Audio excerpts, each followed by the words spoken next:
আসসালামু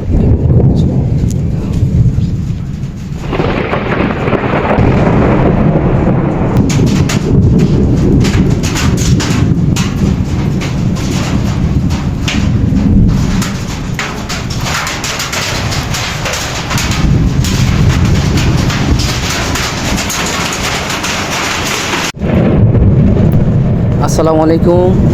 একটু আগে থেকে মক্কায় প্রচুর পরিমাণ বৃষ্টি, বাতাস এবং সেই সাথে বজ্রপাত দেখতেছেন। আসলে দীর্ঘদিন ধরে বৃষ্টি হচ্ছে না, এর মাঝে প্রচুর পরিমাণ ধুলো হাওয়া। দেখতেছেন কি অবস্থা, খুবই ভয়ঙ্কর একটা অবস্থা। বাইরে বের হতে পারতেছি না আমরা। দেখেন আমার পাশে একটা পাহাড় আছে বড়। আমার মনে হয় বজ্রপাতের যে আগুনের শিখার মতো যে এটা আছে, এটা মনে হয় সেই পাহাড়ের উপর পড়তেছে। আর সামনে দেখেন কি অবস্থা, প্রচুর ভয়ঙ্কর। আর যেহেতু মাগরিবের পর একটু অন্ধকার, সেহেতু দেখেন একদম দিনের মতো আলো আলো বলতে আলো হয়ে যাচ্ছে। দেখেন কি ভয়ঙ্কর পরিস্থিতি। আসলে এমন অবস্থা আগে দেখি নাই। প্রায় 1.5 বছর আগে একবার দেখেছিলাম এরকম অবস্থা, প্রচুর ভয়ঙ্কর। আল্লাহ সহায়।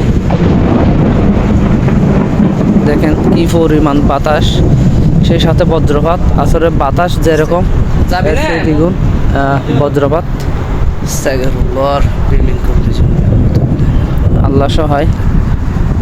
যারা বাইরে আছে এরকম অবস্থা হলে একটু ভিতরে যাওয়ার চেষ্টা করবেন, এরকম পরিবেশের মধ্যে থাকবেন না। আসলে বিপদ কখন কিভাবে আসে কেউ জানি না, সেহেতু আমাদের একটু সতর্ক থাকতে হবে। সবাই সৃষ্টিকর্তাকে স্মরণ করুন। ও মাই গড, আস্তাগফিরুল্লাহ।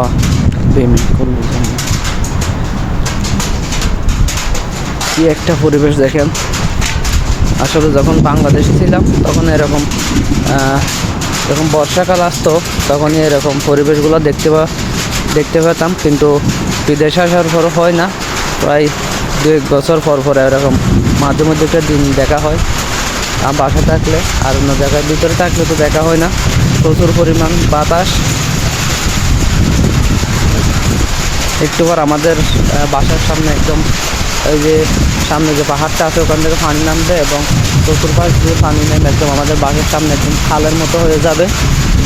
প্রচুর বৃষ্টি, এটা বলার বাইরে। আসলে যেমন বাতাস তেমন বৃষ্টি, সেই সাথে বজ্রপাত, খুব ভয়ঙ্কর রূপ। জানি না কি হয়। তো সকলে দোয়া করবেন আমাদের জন্য, যাতে কোনো ধরনের কারো বিপদ না হয়। আল্লাহ যেন সবাইকে হেফাজতে রাখে, সুস্থ রাখে।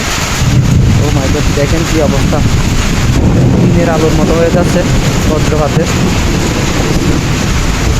সবাই দোয়া করবেন, সুস্থ থাকবেন। প্রচুর পরিমাণ